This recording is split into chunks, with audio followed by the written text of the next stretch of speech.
Okay. Well, it is 6:01, so let's get started. We'll have, this is the Tuesday, February 13th, 2024, City of Urbana Human Relations Commission meeting. We'll have a roll call. Peter Resnick. Here. Greg Schroeder. Here. Shalini Smith. Here. Ann Panthen. Here. Thank you. Are there any additions to the agenda? Nope. So we will now approve the previous minutes. Hopefully everyone has taken a look at them. Motion to approve. Or seconded? All right, we have a motion and a second. All in favor? Aye. Aye. Thank you. Public input. Seeing no public, we'll move on. Unfinished business. Nope, no unfinished business. New business. All right. So we have the EEO workforce statistics. So, like we've done in previous meetings, if we could have a motion to approve in an omnibus sort of way, all of them, and then second, then we can have a discussion about the individual statistics.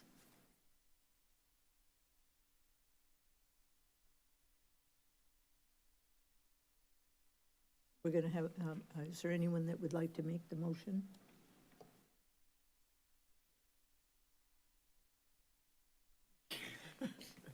By default. Make a motion for Daniel L. Ribb Trucking, 1 year. JP Excavating and Trucking Incorporated, 2 years. A. Epstein and Sons International Incorporated, 1 year. Cordigan Clark, 2 years. Valdez Engineering Company, 2 years.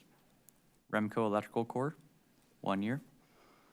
A&R Mechanical Services Incorporated, 1 year.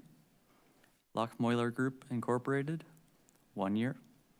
MGT of America Consulting LLC, 2 years. For purposes of discussion, I'll second.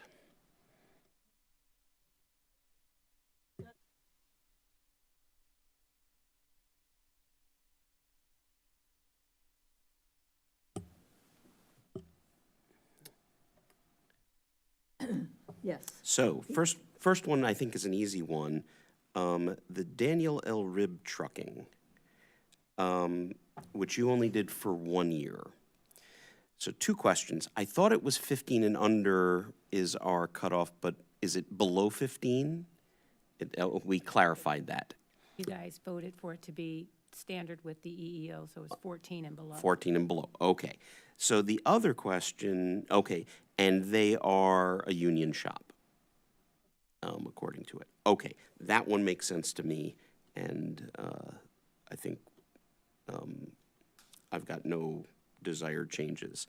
For Corrigan Clark, or Cordigan Clark, sorry, could you explain the 2 year, given that their numbers are not bad, but for the Aurora area, not great? Well, as I had written on the sheet, they are a diverse workforce across all the racial groups with a 45% minority workforce. Less than 4% of the workforce is in the profession that they're doing, their job category. There's less than 4% in that job category, so they would be included in the professional grouping, so there's only 4% in that area. And then they have a strong employment rate, and so their residents are working. They're almost at 70%. And it looks like, I mean, for 45% compared to Aurora properly, compared to Kane County as a whole, Kane County is like almost 60, well, yeah, 57% minority. I just don't have a sense of the area. I'm not as familiar with Yeah, Aurora. like, is there public transport? Is there? Yeah, it's on there, at the bottom for Aurora. They have a, but I see it, yep. most of the people use their car, excuse me. Okay, so, all right. And I think that's okay. Those are the only two that jumped out at me. And I'm glad that we're doing the 1 years for the union shops, which are notoriously a problem, and to keep poking us to try and do something about that. But that's less the company's problem than ours, and having a conversation with union folks, so I think that's fine. Greg? More of a question for the officer. On Lockmoiler Group Incorporated, you've noted that it's a union workforce with a high employment rate in the area. But at the top, you said labor union hires is a no. So are you referring to the region as in high union? Oh, Let's clarify that for a moment then. yeah, that may be an error on my part in the rationale. I had some crossover when I was doing these, and so I noticed that I had made some mistakes. So it is a union. No, they aren't a union. But it says construction, are they? Let's check that, because I may have put it because I saw construction. I know they were 2 years, recommending 1 year. I'm just looking at the separation hire rates and seeing that their numbers are actually getting worse. So I was curious if union was a reason or maybe not. There are contradictions on the different sheets. The accurate sheet is that there is not a union shop there. Sorry for those errors. So I guess the question then is it, right, do we ask for more before granting the 1 year? How emergency is this one? Are they just coming up for renewal, or is there a contract in the offing that they really need word from us soon?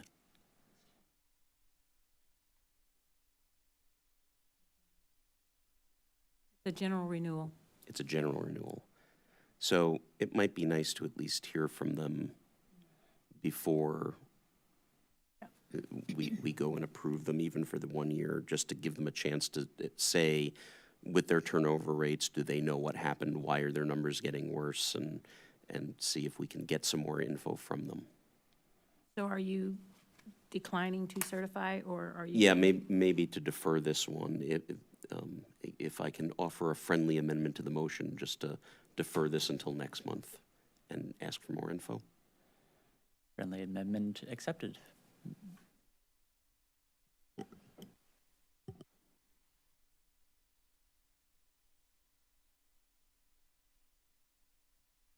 And Lockmuller, excuse me, has a local office, but their principal office is in Indiana. And I mean, that may be part of the explanation, right? Is, we got lucky last time and Yeah. we have been doing the same things, but we ended up with this lower workforce. I don't think we need to accuse them of anything. This is just, the numbers look a little funky. Could you explain before we go ahead and give you the approval? So you'd like would you like to also have a good faith effort of what they've been doing? Okay. Yes. I think we trust the officer to write kind letters that do not frighten the poor contractors. You can count on it. Greg? Just another curiosity, MGT of America Consulting LLC. There's a note, missing a large number of ethnicity disclosures. Is that a matter of the employees not disclosing? That is the employees. Okay. And we did do some checking on that, because we knew that question was going to come from you guys. And so I looked up the EEO reporting, and the employer is required to submit an EEO 1, Component 1 report, data report, and they give them guidance when an employee does not want to disclose, and they put it in a note. So my guess is that they are trying to replicate that with our report, is putting those numbers in a comment section rather than putting them in the numbers, the workforce numbers.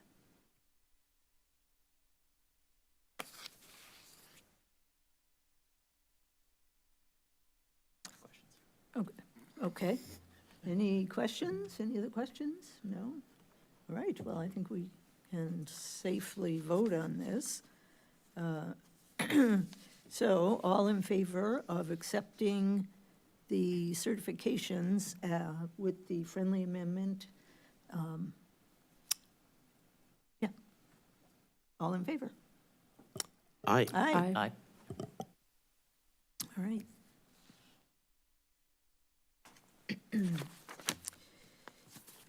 Officers' report. Carla?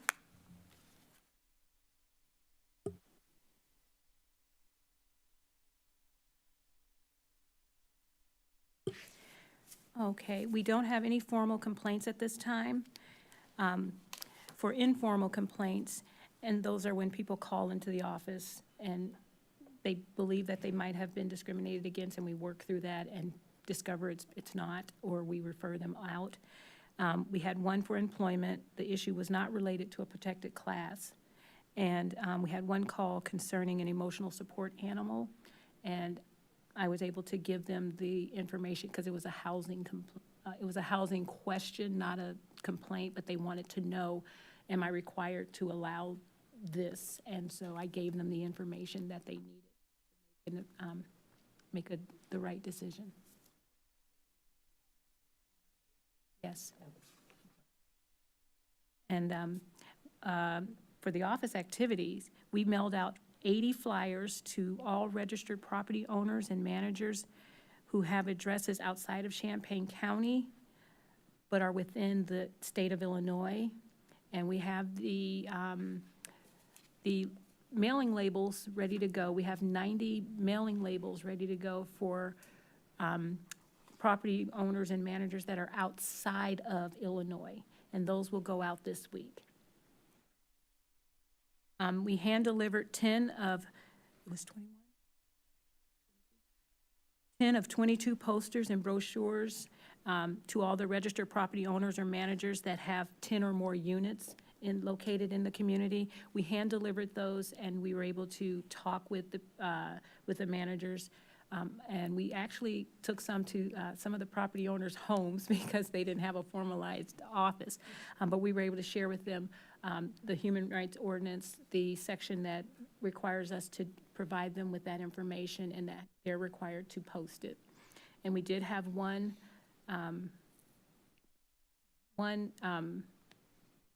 property management company. They called and they wanted to have it electronically so they could post it on their website. Copies of the updated Human Relations Commission brochure we were mailed out to each of the neighborhood associations, and I had one come back.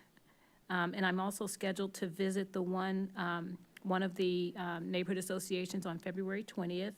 That would be the Southeast Urbana Neighborhood Association. And I'll be sharing about our office, the HRC, and the CPRB. Excuse me. And you're making the case for new commissioners? Yes, that's a huge push when I go to the one meeting, because I'm going to be going to their meeting. I'm going to be talking about the need for members on both of those boards. Great, that's great. This one, I believe, is the more urgent board because of our quorum. Yeah, right. So this is the one that I'm trying to get members for in the urgency, but I also am trying to get members for CPRB. And then I've also been invited to share. I've put together a PowerPoint presentation for the Community Alliance. That is a group of social service organizations that are working with immigrants in the community, and their meeting is this Thursday, the 15th, and it's via Zoom. So I put together a presentation, and I'll be presenting information about office as a whole and how our services help those with immigrant status can access our services if they need them. And to also understand what our services are and how important they are if they're experiencing any issues. The only requirement to be on the commission is that the person be a resident, correct? I They don't believe have so. to be a U.S. citizen, do they? I don't think so, but I will check that one because I was looking for information on status. I just haven't come across it yet. Because if that is the case, yet another thing to push. And Yeah. someone who is not a U.S. citizen, that would be an interesting person to have on the commission. It might bring a different point of view about certain things. And so that's what I'm going to be hopefully doing is pushing for join, because I've been working with the New American Welcome Center. And one of the things that we're looking at is how to engage the with government,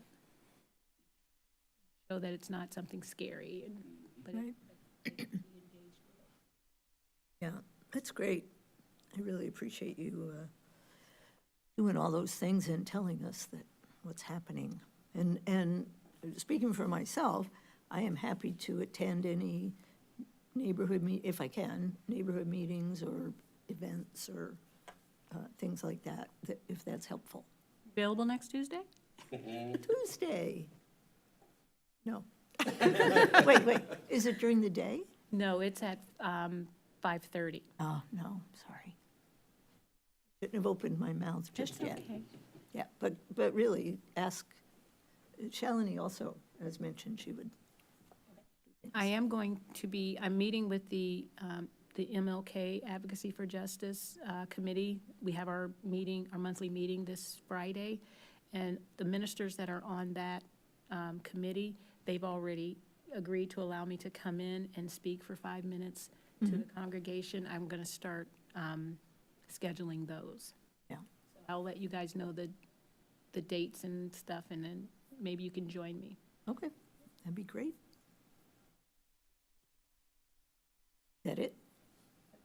Okay, thank you. Announcements, excuse me. This commission has 5 openings, and we would like to have none. So anyone who is listening or is interested, get a hold of Carla and Tom at the Human Relations Office, and they will tell you how to apply, and so we can use your help. Greg? Yes, Carla? I do have some news to share. You reminded me when you said that. I did hear from Siobhan. She called, and even though she's far away from us, she's still actively recruiting for us. And she told me that she may have someone on the hook, and she did invite them to come to the meeting today, but it was short notice because I talked to her yesterday. So it may have been short notice, but she goes, I think I might have them convinced. So she is still actively recruiting for us. Wow, that is great. Okay, since the last meeting, the office has surveyed commissioners individually to arrange an alternate meeting time next month, and I believe that we have found that. Tuesday, March 26th at 5:15, which is a different time and a different week than usual, and I think we've all agreed to that. It'll be right here. I know there's a time crunch when we're here for that, and I'm sure we'll be able to get out of the way of the next meeting. And then our April meeting is Tuesday, April 16th at 5:30 PM right here. All right, do the commissioners have any other comments? Okay, well then we're adjourned. Thank you.